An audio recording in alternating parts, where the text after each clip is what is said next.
I'm going to ask folks who are part of the Mousetrap team to introduce themselves, say what role you're playing or what design role you're playing, and in honor of our director, Doll, who filled in last weekend as Detective Sergeant Trotter. Yes, Doll. If you could play any other role in the show or serve any other design capacity, what would it be? And Christian, you're right next to me, so I'm going to start with you. Hi, Christian. Convenient. Hi. Hi, I'm Christian Pizzarani. I play the role of Christopher Wren. And what role I would play other than mine, I have talked about this with a few other people in the cast, and that would be probably Trotter. He's got like a lot of incredibly fun moments and great monologues and stuff like that, and he's super intense. So that's fun. Very cool. Christian, you want to pass it on to someone else? Oh, sure. Well, next to me is Doll on my thing. So sorry, Doll. Hi, everybody. I'm Doll. I'm the director of the Mousetrap. I'm an Agatha Christie nerd, and I don't have to answer the question because I did. But I would like to play Christopher Wren. I do love Christopher Wren. He's nutty and seems really fun. I'm going to pass it to Miles. Hello, my name is Miles. I play Giles. And since everyone is kind of saying the same thing, I think I would also want to give a crack at Trotter. Let's like do a little round robin. Everyone gets a shot at Trotter, right? Nice. Who should go next? How about Stephanie? Hello, my name is Stephanie Wiggum. I did the properties design for this show, and Trotter does seem like a lot of fun, but I'm gonna go with Paravicini while I'm just picking roles that I would never get cast at, because he is just so silly, and yeah, Tom just seems like he's having a blast. Yeah, I'm gonna go with that. Let's see. I will hand it off to Pat.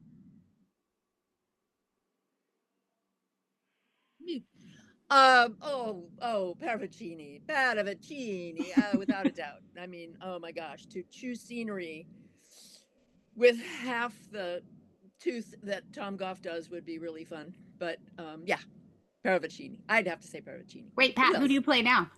I'm so sorry. My name is Patricia Tyler, and I play Mrs. Boyle. Thank you, Mrs. Boyle. Who is quite fun, I have to say. Even though she's horrible, she's quite fun. I will pass the ball to Drew. Hi, I'm Drew. I played Trotter for the first 2 weekends, and I would have to say that I would play Christopher Wren. I know Christian does him a lot of justice, but I would like to have a lot of fun with that. I'm going to pass it off to Kyle. Thank you, Drew. And you'll be Sergeant Trotter for the rest of the run, right? Fingers crossed. My name's Kyle Smith. I play Major Metcalf.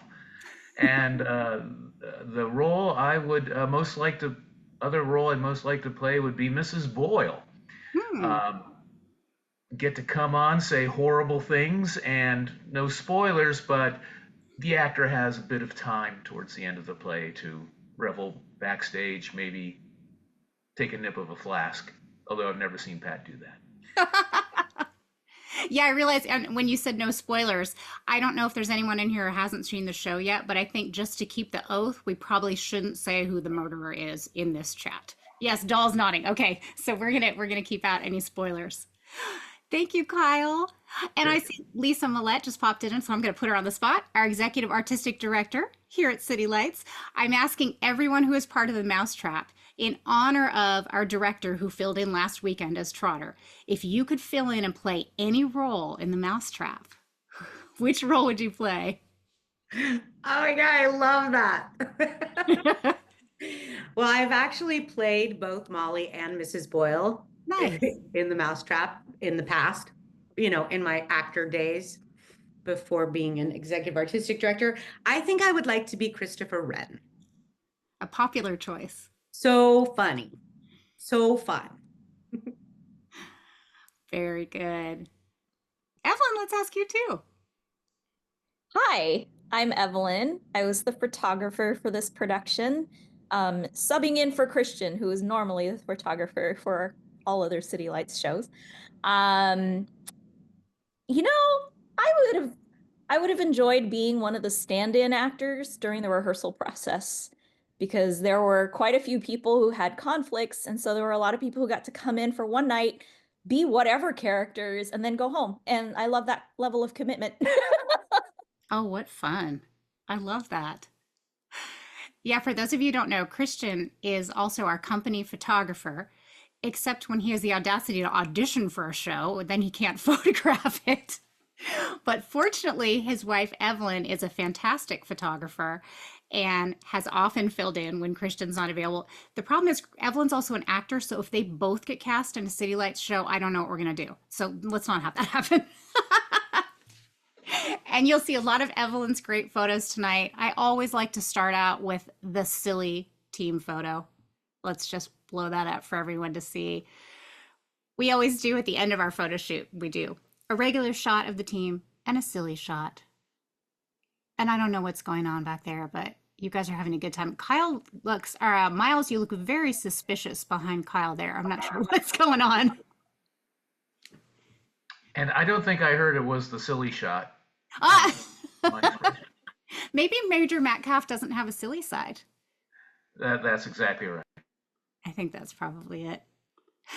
Very cool. Well, as we go through the evening, I'll be popping up different, well, not evening, we're not here for hours, but I'll be popping up different photos from Evelyn because Evelyn and Christian both always send me so many fantastic production photos. It is a challenge to choose the ones that I'm actually going to use in the world. They're just fabulous.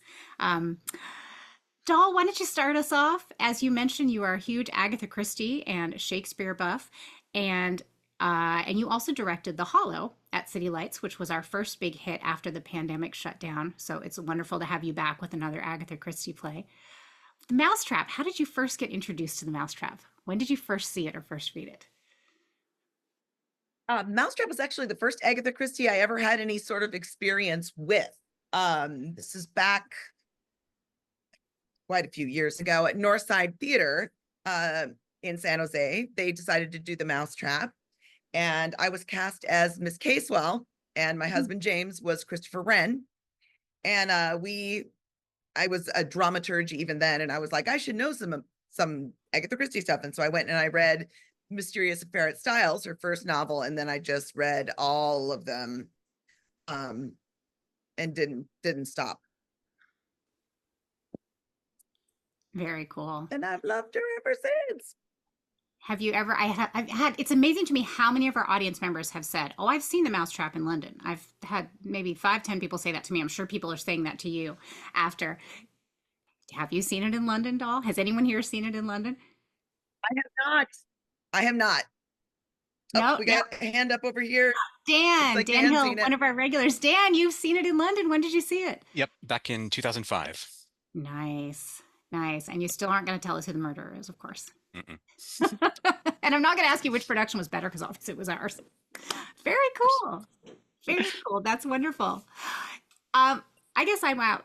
This is for anyone, question for anyone, especially Doll, but if you are such a great fan of Agatha Christie, why is Mousetrap the big record setter? Out of all her plays, out of all her books, what do you think still speaks to people after 30,000 performances in London and how many worldwide? Like, what is it about the Mousetrap? I'll point at Doll first.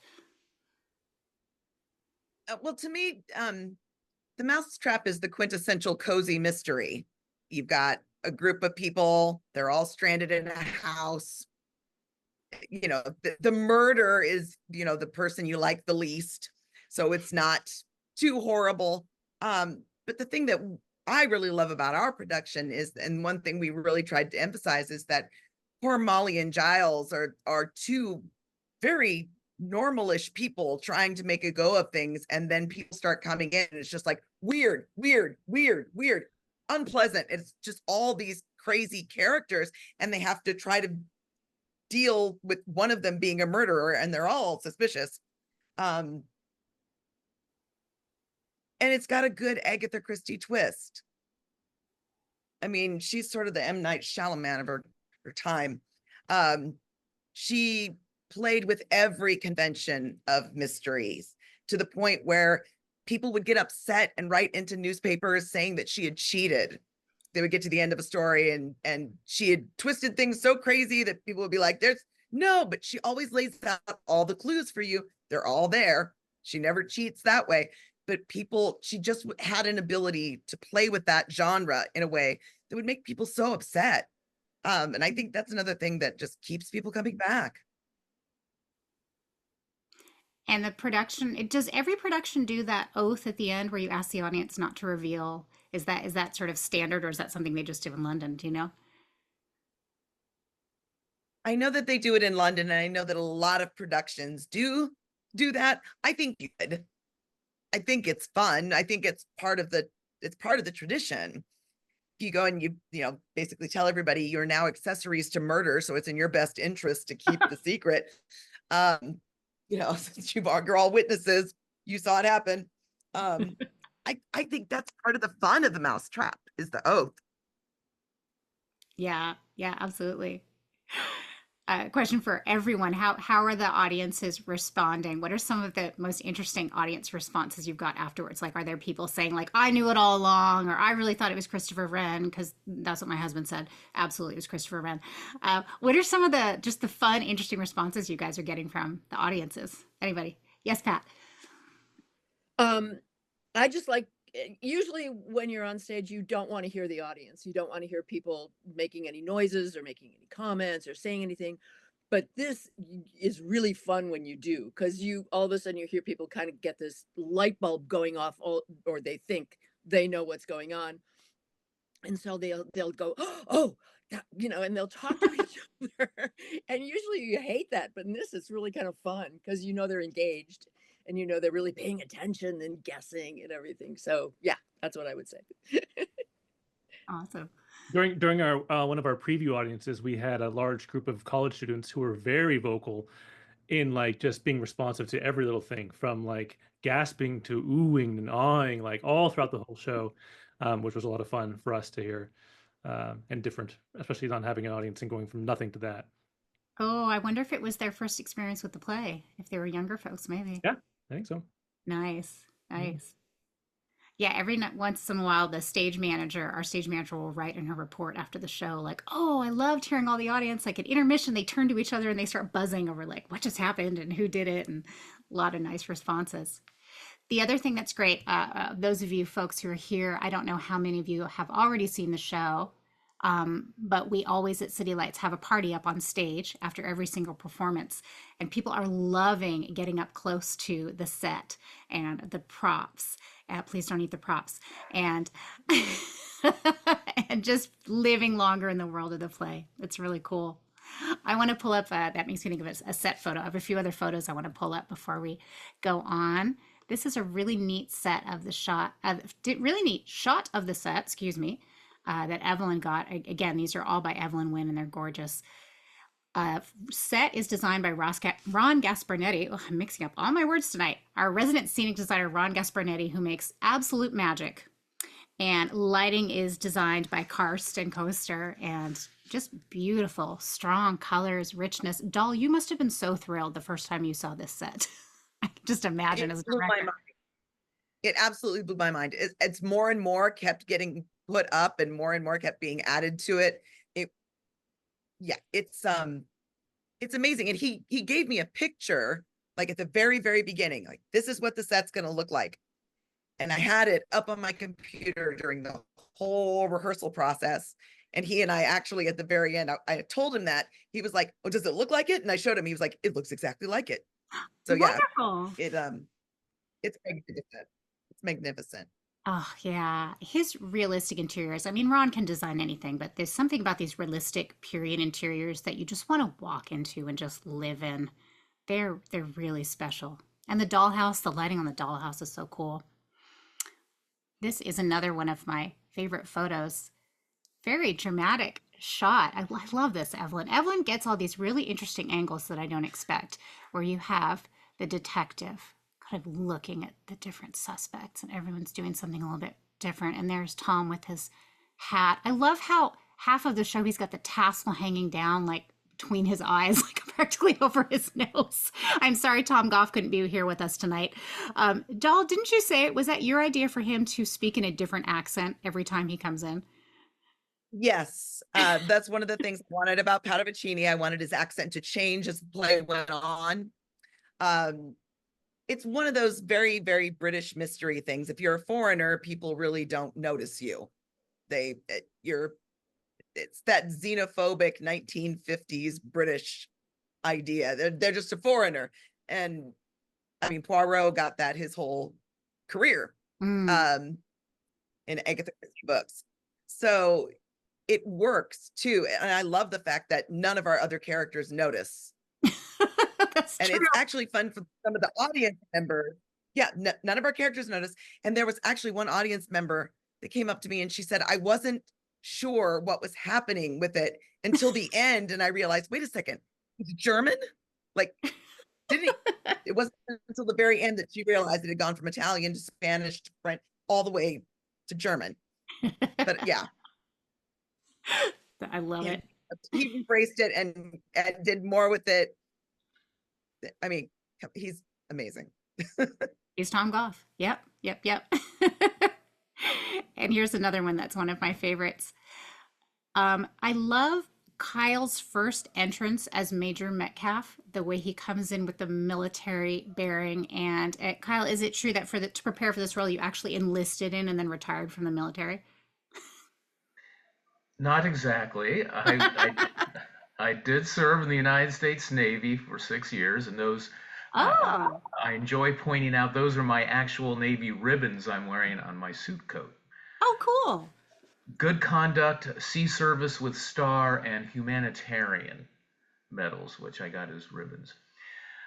There was just one rehearsal where Doll said, Metcalf, be more military. So I leaned into it, and it seemed to work out well. Wow, that's a little piece of trivia I didn't know about. Very cool. And also props to our costume designer, Kristen. Really great work. I absolutely love Alicia's bright blue dress as Molly. And I told Alicia that I was stealing their shoes, and they said, oh, they're Mary's shoes. So I'm going to have to take that up with Miss Mary Melnick because I love those shoes. Yeah, great costumes. And I'm also stealing Christian's sweater vests. For some reason, when I was looking at Evelyn's photos, Evelyn sent me the production photos, and I'm using them in marketing, and I hadn't seen the show yet. And I was like, is Christian wearing a different, how many sweater vests is he wearing? Yeah, just two. I told Christian, I told you I'm going to embarrass you tonight, and I'm going to do it right now. Ready? Are you ready? Sure. Okay, here we go. Oh my God, what have you done? Oh, this is like something my mom would do. Well, I am a mom. I had to pull some of my favorite Christopher Wren moments. And when so many of you were saying you'd love to play Christopher Wren, I mean, I think this is why. When you said I was brushing my hair, I lost it. I was the one in hysterical laughter in the audience because that bottom center photo is everything. It's something. Okay, Christian, which one's your favorite? What's your favorite Christopher Wren moment on here? Out of these ones, well, I mean, I would be incorrect if I didn't tell this the lobster moment, because that's what I just told Doll the other day. When I walk in with the lobster and walk right out, and it's like 15 seconds, not even, like 10 seconds I'm on stage, and it's such a bizarre little moment. Wait, so what's the story behind the lobster? It's a callback to The Hollow when we did it 2 years ago. There's a moment where Lady Anketel walks in with a lobster and just starts talking about other things. And then she looks at it and goes, what is that? They all say, I think that's a lobster. And she's like, where did I get it? They're like, I imagine you got it from the kitchen. And she can't figure out what she's doing with it. And then she realizes she wanted to know if a couch cushion, the color of the lobster would look good in here. And that's why she brought it in. So when we had that moment with Christopher just coming in and out, I said he needs to be carrying something unusual. And it was a lobster. Well, so Christian, why is Christopher Wren, what's Christopher Wren doing with the lobster? Is he going to match something to it, or is he going to eat it? Oh, he's just like moving things from place to place. I think he just has looking for something to do in the house, and I think for that one, he's just having fun. If it wasn't a lobster, it'd be anything else. I think thrown out the idea of a garden gnome, just taking it, because I eventually would take it back out of the room I took it into, taking it elsewhere. It's totally bizarre. He's just an oddball guy. His little friend he's carrying around. Mhm, I think I've mhm. got a nice photo there with you with the little mouse too. Krusty Oh, Christopherson. Oh, I'm sorry. I haven't been looking at the chat. I just see there are a couple questions in the chat. Dan would like to know, Christian, where did your laugh come from? Ooh, good one. oh, it's like 90% me, just like my regular laugh, except pitched up. I did it once in rehearsal, and Doll was like, "Oh, do that, and then do it again here, and then do it again here." And so, in fact, I feel like in one of the post-show greetings with some of the audience members, I laughed at something I said, and I was like, "Oh my God, that really is just me." It's just, I don't know if that's a good thing or bad thing, but that's funny. And this is a really different role from the last role you played. Christian was in Nora, A Doll's House, and you live with that. Evelyn, his wife, says, "I live with I have one. that." Yeah, your role in A Doll's House, you were so poignant and heartbreaking, and I know you as such a funny person. I was like, oh, I'm not used to seeing this side of Christian. So I've that had was I've had a beautiful. couple people come up to me afterwards and say like, "Oh, I remember you from the last show, which was very different. It was a very different show." I'm like, "Yeah, it was different." Yeah. That's really cool. Mm-mm-mm. And then we have Miles coming back. Miles, this is your third show this season? It is, right? Yes, it is. Yeah. Yeah. For those of us who didn't see you in the other shows, tell us about your other two roles that you've played this season. I was Eric in Inspector Calls, and then I was Georg in Truce, Christmas Wish from the Great War. So yeah.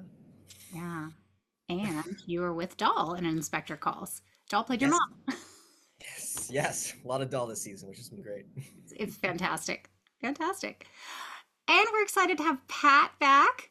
Pat was in one of my favorite shows at City Lights, Calendar Girls, in 2016, and just completely stole the show there. Oh, no. I think other people's lack of clothing stole the show, not me. I was the only one that didn't get undressed. But I really liked your role, and you worked with Mary Lou, and that was And another mean one. Why am I always the mean girl? Pat is not mean, for the record. But this photo I'm going to pull up, you do look a little mean. Sorry. That's okay. Oh, no. I'm not mean there. I am intimidated. It's like, what is he going to do? I love that moment. It's a great moment. And the colors are so beautiful too. With I just noticing your skirt and Tom's costume and I know, it's so beautiful. We're a lot of red. And let me turn that off here. Sorry, I'm clicking on way too many. Drew, yes, that is the let me poke the fire for you moment. Yes. Wait, what? Drew asked whether it was the let me poke the fire for you. Yes. I am very happy that I have pearls on at that point because I usually clutch them a little bit. As well you should when you've got Goff hanging over your shoulder. I know. Now, Pat was also in The Hollow, and yes, Pat likes to be in Agatha Christie plays, but not be in the whole play, which is kind of interesting. Well, now, careful there, careful. That's all I'm saying. Okay. Well, all I meant was that in The Hollow, you were the detective, and you didn't come on until later. The detective, and I was in the second act only. I came in at the top of the second act, and that was very much fun. And I am forever grateful to Doll for her, I don't know what you want to call it, atypical casting, whatever, because the part is written for a man. Inspector Cahoon is supposed to be a gentleman, and she cast me, and it was a lot of fun doing that. Because when you get to play the other gender, but as the other gender, it's fun. Both things can be fun, but it's also fun to just gender swap, and yeah. Absolutely. That was one. Unfortunately, I missed that show because of COVID, and I had little boys who weren't old enough to be vaccinated yet. So I had to watch that show through the stage manager's laptop. And a funny quick, if you don't mind, a funny quick comment on that. We hadn't seen, because it was the COVID, we hadn't seen each other's faces until tech. We wore masks the whole entire time. Yeah. So I think it was Tech Sunday when we finally took our masks off, and it was so distracting because some of the people I had not met, the actors I had not met, there were scenes when I was sitting there going, oh, that's what you look like. And it was very weird. It was a very odd experience to do the whole rehearsal process with masks on. Oh, It was yeah. literally like when they took them off, it was like, that's what a face looks like. Yeah. Wow. I remember being fascinated by someone's lipstick. Like, oh man, that's really cool lipstick. Just lines were just going out of your head because. Oh, But, yeah. Yeah, it was very weird. I bet Stephanie, you probably had that experience too, because Stephanie was it was encoded, well, both before and after the pandemic. That was our first show after reopening, and so that was like September 2021, right? I mean, that must have been all masks, all testing, all the time. Yep, absolutely, very similar experience. Just and the revelation of like, yes, there is a lower half up to your face, but also just the leaps and bounds your acting takes too. You have so much more play off of when you can see your scene partners, full expressions and stuff. So we discovered a lot of new stuff in that last home stretch when we got to take the masks off and really get to experience the full tool of the actor's playbook. Yeah. Oh.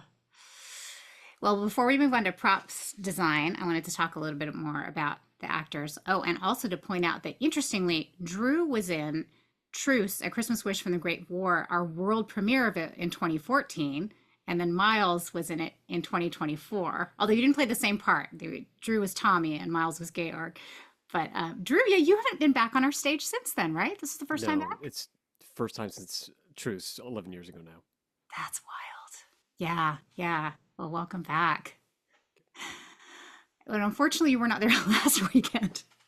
Because that was a challenge. You know what? Health stuff comes up, and people have to fill in. For those of you here who didn't realize that Doll was filling in last weekend, it was a quick turnaround, and it was absolutely fantastic show.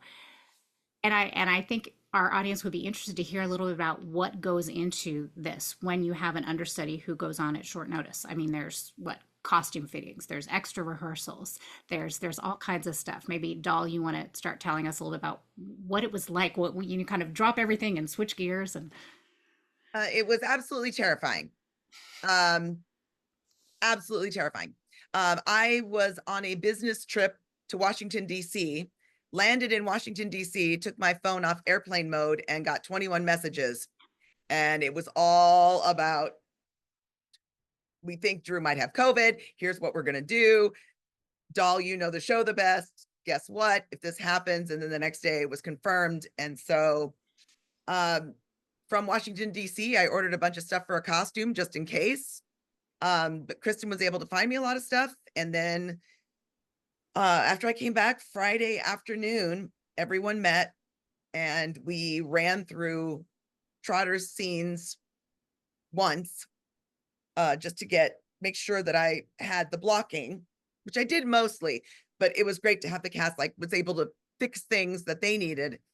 And then I had a script in a notebook, flip top notebook that I had made, and we did it. And it was terrifying, but I'm so thankful that I had the cast that I did. Incredibly supportive, and I don't think I could have done it without them. Yeah, it's not just adjusting for the understudy, it's everyone around them. And I remember peeking into the theater and watching you all rehearsing, and there was one point where Doll had the script. Yeah, she was phenomenal, absolutely. But you might not know all the blocking. And then I remember at one point, Pat was saying something to you, and Pat kind of went like this, like to show you that it was time for you to stand up now, Doll. and this was during the rehearsal, not during the show. But everyone has to evolve and mix into this thing called the show in a new way. And it's a real testament to all of you that it came off as well as it did. I mean, like I said, when I saw the show on Friday, I had patrons coming up to me saying, if you hadn't mentioned it in the curtain speech, Becky, I would not have known there was an understudy. Like, all of you were just so professional. And I mentioned you in the curtain speech, Drew. I said, get well soon. And we have that first Wednesday performance tomorrow, and you'll be back for that. So that's great. That notebook, Doll, looked just like a prop. I mean, you looked like an inspector taking notes. I mean, it was so perfect. It looked period. It kind of the brown cover, it looked perfect. It was pure luck that it was Trotter that could actually have something. If I had been Casewell or something, it just would have looked strange. But yeah, it just happened to be that. But Drew, I'm so glad you're going to be back. So much. Missed you so much. Oh. Before we move on, does any of our audience members have any questions? Want to raise a hand or type anything in the chat? I'll glance through and make sure I'm seeing lots of. Oh, Joel Butler says, you killed it, doll. And I see some bravo, bravo. A lot of nice moments. Yeah. Oh, Ellen says, thank you for your service, Kyle. Yes, absolutely. I didn't know about that on your costume. That's so neat. All right, speaking of details. Oh, we've got one new message here. Doll, you're amazing. Yes, Lisa. Speaking of details, Stephanie did the props design and did this absolutely wonderful job. Lot of cool stuff. This one's my favorite in case you didn't get a long enough time to see it on stage. Take a look again. I absolutely love this newspaper. Stephanie, tell me about it. What's going on here? Well, this was Doll's idea to put Tom on the newspaper. We have some Easter eggs in several of the newspapers in the show. This one, well, all the Easter eggs were Doll's ideas because she's the encyclopedia of Agatha Christie. But the idea is that, long before, or a good amount of time before Paravicini comes on, here's this sort of somewhat obvious, front page that there's a manhunt out for him. So you wouldn't necessarily notice it because it's before he's made his first entrance. But there it is, sort of retrospectively tipping people off that he might be a suspicious character. Yeah. I love that one. Tell us about some of the other props that you made for the show. Let's see what kind of things to do. A lot of printed things. There's a lot of historical kind of research. The ABC guide is a big, very important. It's just one moment. One line in the show. But yeah, what is an ABC guide? I was going to look it up and I forgot. What is an ABC guide? It's a railway timetable, basically. Similar to a phone book. You would have it, just your transit guide. And so they would issue one, I think, every season. So you had to always have the current one, and it was a staple on people's phone tables, just the way a phone book would be. So I had to go and find out what they looked like in 1952 and have it printed up for that. The bus ticket, London bus ticket, was another, trying to get some of the historical accuracy in those.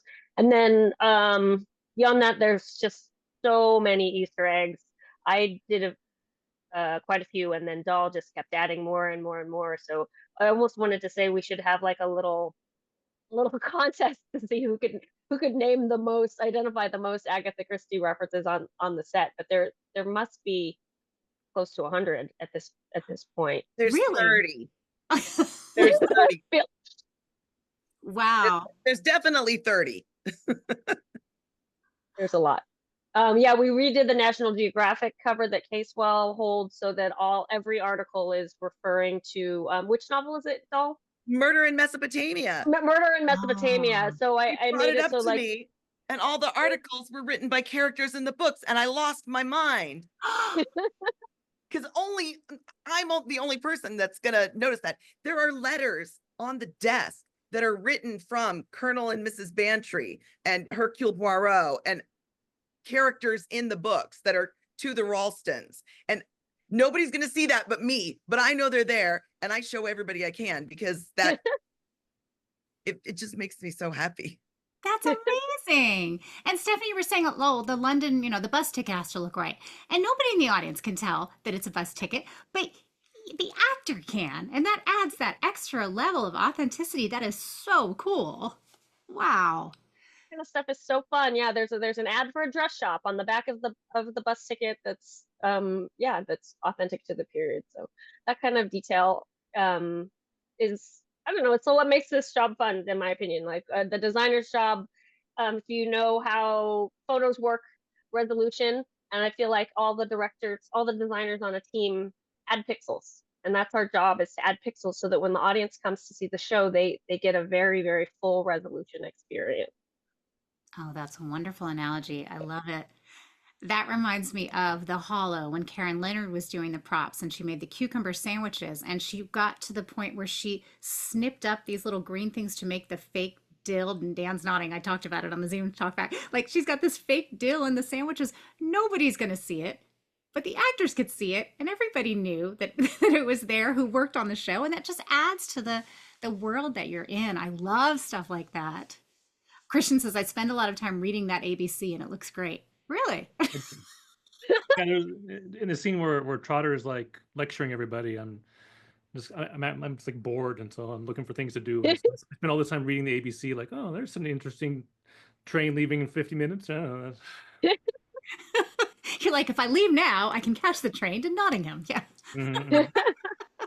I love it. And then I noticed that there's the bookshelf on stage, and it's full of Agatha Christie books. It's just Agatha Christie books. Doll, will you tell us a couple more of the Easter eggs? I know that you put some of them on the set because Ron, our set designer, said, I'm designing the set, but then these things keep popping up that I didn't even know were there, and I'm surprised. And he was laughing. There's I don't want to give away too many of them, but one I am particularly proud of is, and it's also funny. There's a chocolate box right to the left of the couch as if you're sitting on it. And it's from the short story, The Chocolate Box, which is the one mystery that Hercule Poirot never officially solved. And it has to do with the chocolate box having a pink top and a blue bottom. There's actually two different boxes of chocolates and somebody gets them mixed up. So ours has a pink top and a blue bottom.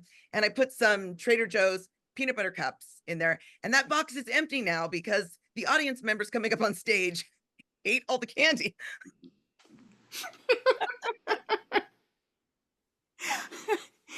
I think I saw that in the house manager's report, and then also a note saying maybe we should put a note out on the post-stage show party. Please don't eat the props. Stephanie's like, yes, don't eat those props. When we did the play Stupid Effing Bird, there was a pumpkin pie that was made out of some kind of clay, and it had little fork marks in it because it looked so real that one of the actors tried to take a bite of it. Well done. Well done. Miles, didn't you have in Truce, or actually I should say Miles and Drew, wasn't there a whole thing about the German chocolates? Like does Georg give Anna chocolates? What happens with that? His first line. Yeah, is I offered chocolate. chocolates to the nurse a couple times, but I actually never ate any of the chocolate. There was real chocolate in the chocolate boxes, but just because of the blocking, I never actually sampled any of the chocolates. So, but I remember chocolate being a big part there. And Pat, weren't you doing the props for the very first production of Truce? Didn't you make those tins, or you had period tins? I did the props for Truce. I don't know. Is it 10 years? 10 years ago? It was 2014. Yeah, 10 years. Yeah, I was the prop designer on that. Yeah, I made all of the Princess. What was her name? Princess Mary, wasn't it? Mary? Yeah. Yeah, she made little metal boxes with little things in them for all the troops. And one of the things was a little pencil that was made out of a shell casing. And I remember tracking one of those down. I think actually Kit Wilder, the director, ended up with that. And I got stuff from a reenactor in England that were like, the kind of cigarette packets they would have had and all kinds of things like that. And at the time, Ron wanted the set to be burlap bags. And we were going to make the burlap bags. And then I noticed that down the street from me in Palo Alto was a burlap bag station. So we kind of borrowed some burlap bags. Oh, you mean like show? Oh, for those like sandbags? You mean like sandbags? Sandbags, yeah. for flooding. But he put them back. We emptied them out and he put them back.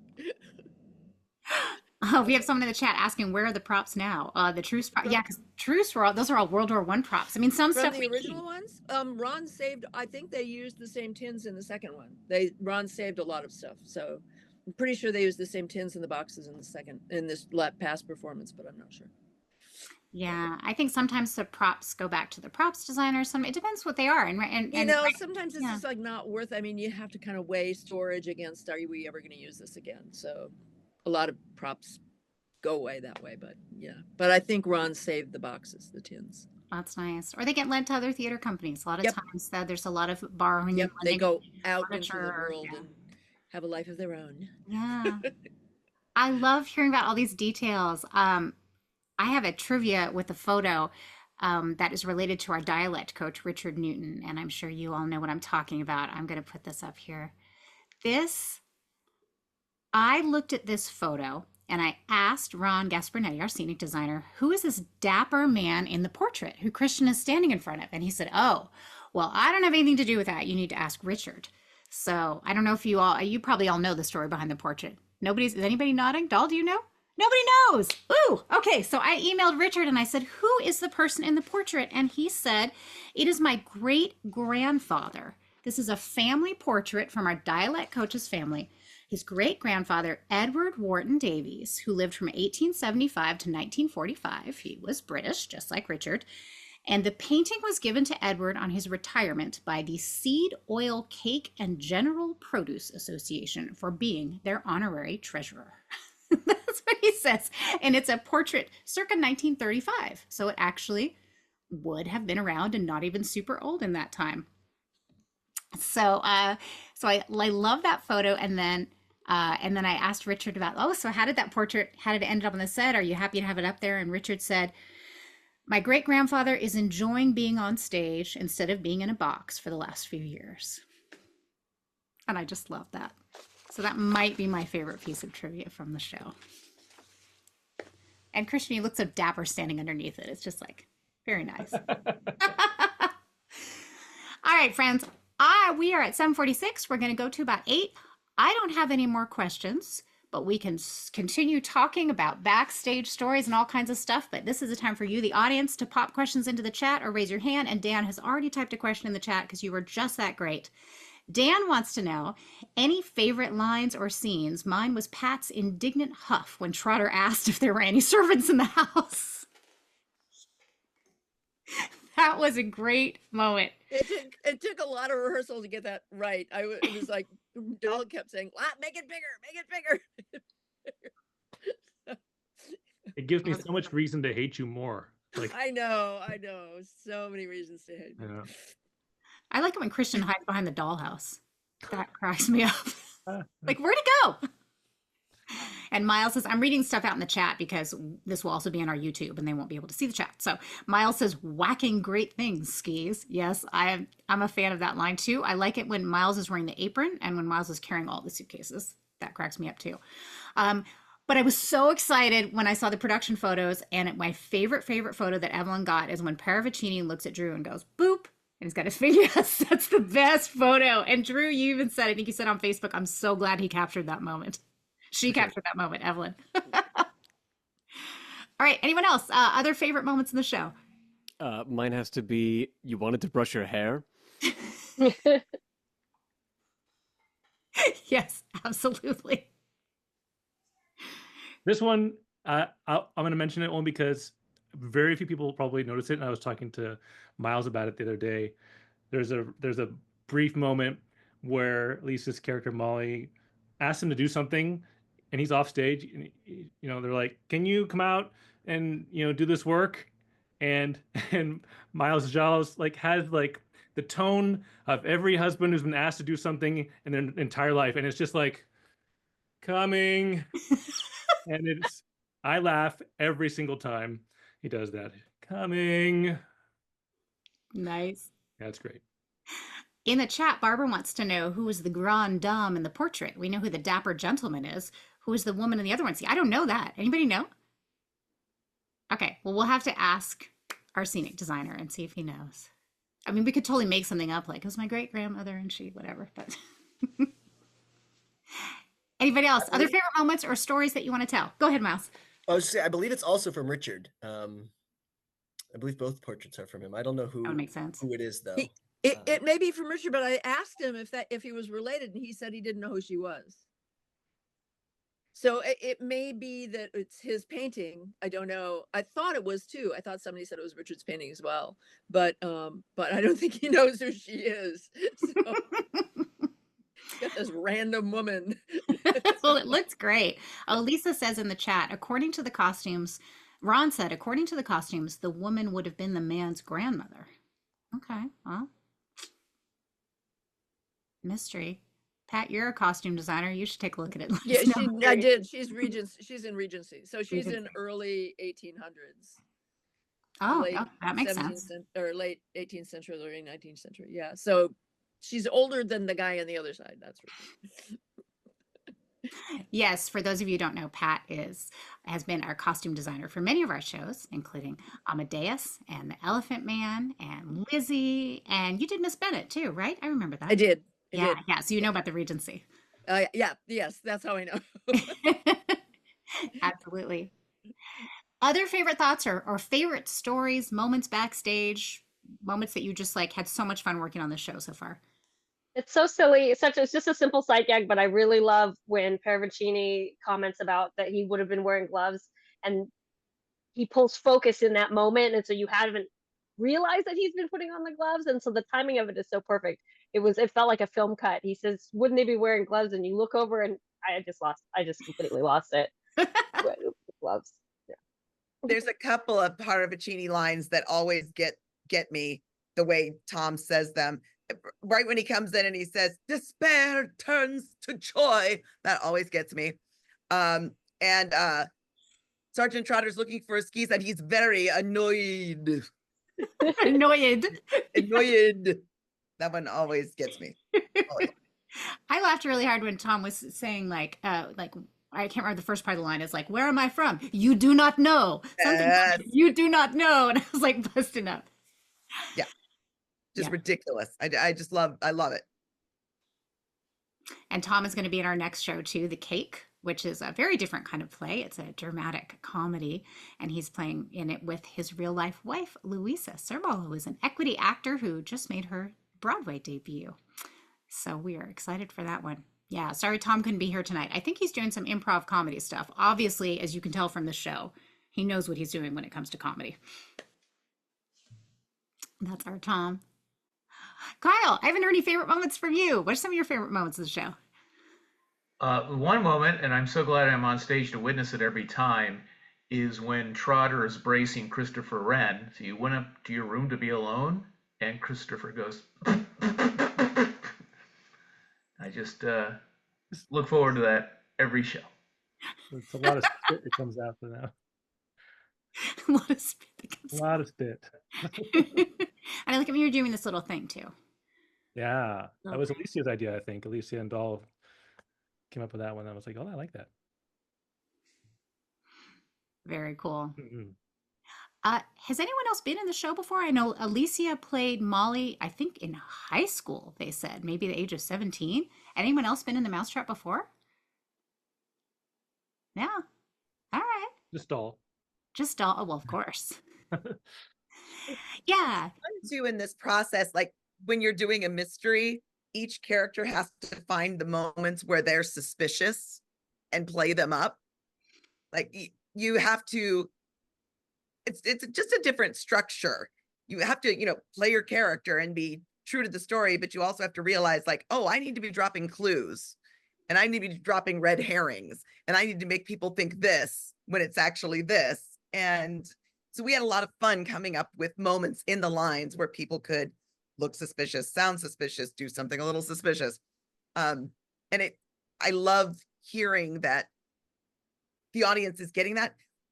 Mystery audiences are crazy, especially Agatha Christie audiences. And I know I say that being one myself. So they will look for clues in anything. Opening night, we had a light on this side of the stage, like the left side of the stage blinked. And then a couple minutes later, a light on the right side of the stage blinked. And afterwards, somebody came up to me and asked me if that was a clue. And it was not. It was a tech problem. But people are looking for it. And somebody, I think, was it Pat? Was it you who said, I always wonder, I do this little thing at this one point. I don't know if the audience sees it. And I'm like, they see it. At any moment, at any point in a mystery show, somebody is watching you. They're watching every single character and every little thing you do because they're looking for clues. And it's fun. And that's why it's so perfect. That's attention to detail and props that we were talking about, and set and things on the stage. Because if people are looking for clues everywhere, they're probably looking more closely at things like props than they would ordinarily in other shows. Yeah, yeah. Very cool. Very cool. And I noticed that Ron did, he has kind of a proscenium on the stage with this sort of aqua, the green color. And that was an interesting touch. At first I was like, I wasn't sure if I liked it because there was so much red, but it really pops. It's a neat touch. Hi, Lisa. Lisa just jumped back in. I'm sorry, I've been listening and multitasking. Yeah. Tell us about your favorite moments. Oh, I have so many. I have so many, but really what I came off camera, what I wanted to say was connected to what you guys were just saying, is that one of the things that I love watching on stage and as a director and as an actor are people listening, like reacting, not acting, like being there, being present in the moment without talking. And this play is filled with that. I mean, yes, people are doing things to look suspicious or not suspicious, but really what they're doing is they're dialed in and they are completely connected to what's going on the entire time. And no matter who you're looking at any given moment, you can see them actively listening. And I love that. I feel like it makes a play go from here to here. I mean, I think it's true for any play, but especially in one like this, it lends itself to that because you're looking around a lot. But that's one of the things I just really, the last time I saw it, I was like, you could look at anybody. Like, it makes me want to maybe only look at one character for their whole journey. And then see it again and pick another one and only watch that one for their whole journey. Because you all that are in it are just connected 150% every moment. And it makes a big difference. And it's a really good show. It is. It makes me think kind of like a choose your own adventure. Like you could foreseeably have a different ending to this play for every single character who is suspicious. That person could be the murderer, and that's the way the story goes. I mean, that's a testament to Agatha Christie that the red herrings don't feel like red herrings. They really could be the murderers. It's joyful for me too, just to hear. I love hearing my actors going around and saying their favorite moments, and it's generally with another actor that they're watching at that time. It's a moment that they love to watch as their character. And that's always fun to hear. Except if the character's just sitting there reading the ABC. Exactly. I mean, Kyle's saying like, I'm so glad I'm on stage for when Christopher Wren does his big splutter. I love that moment too. It's like, absolutely hysterical. But I just don't know how any of you are on stage with Tom and Christian and not just breaking and laughing and busting up at all times. I mean, it's like Bill Hader on Saturday Night Live. Like, how do you not just go at all times? Because like Miles, you're the straight man so much of the time, and you're having to look at these weird things that these other characters are doing. How are you not laughing every single time? A lot of rehearsal, you know. We get to practice, which is nice. That's cool. And Evelyn just popped a question in the comment in the chat saying, I'm seeing again this weekend on the original closing, and I bet I'll pick up on something new. I've seen it 3 times and catch new things each time. So many little moments. Yeah, that's what I was thinking. These repeat viewers. Evelyn, was there something that comes to mind that you saw in a repeat viewing that you hadn't noticed before that really stood out to you?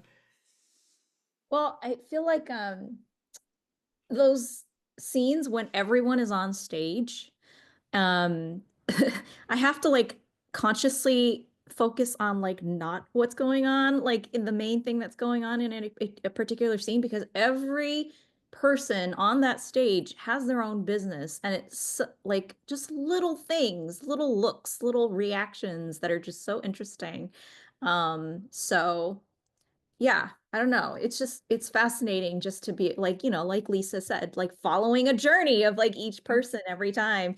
Kind of reminds me of the whole for anyone who's ever seen oh my gosh, what is that New York show, Sleep No More, where you you're following actors from like floor to floor, and you get a different story every time, and it's just I don't know, it's fascinating. So it's fun. I've paid way too much attention to Christian, so this weekend I'm gonna like No more I'll be laughter. watching somebody else. And then you also saw it as a photographer, and that's a whole different thing. We had the pre-production photos that were shot at Montalvo Art Center that were just stunning. And so those are really just to introduce the characters and kind of set up the show. And then you take the production photos during our last dress rehearsal. And so you're looking at this show from a lot of different angles. I mean, you're in it.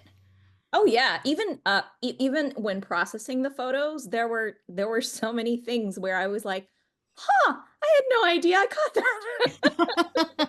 So it's cool. It's really neat because there's just everybody did a really wonderful job of keeping things interesting in this, even in still moments, right? So, and I got really lucky with the boop. I really did. Like that was just pure luck. I mean, I squealed when I saw that photo. I was like, that's the photo. That's the money shot. And I hadn't even seen the show yet. I was like, that is so perfect. Yeah, boop. All right, friends, we are at about 8 o'clock. This has been a pleasure. If you haven't already heard, we've extended the show because it's been selling so well. We added 4 performances, including tomorrow's Wednesday night performance, Wednesday at 7:30. This weekend is pretty close to sold out, so last chances are really the extension weekend, April 10th, 11th, and 12th. Those are all at least half sold, but there's seats on the side. So, and we always start a wait list at the door half an hour before curtain. So there's always a chance to get in and see it again and follow a different character on a different journey. Oh, and here's a comment, one last comment in the chat. Audiences today are subjected to TV and are unaware that stage performances are different every time. If there was a way to show the populace that, exactly, the beauty of live theater, just the joy of it. And Evelyn says, tell all your friends, but don't tell your friends all. Yes, well said. Don't tell the secret. We managed to keep from having any spoilers. I'm proud of us. Good job, team.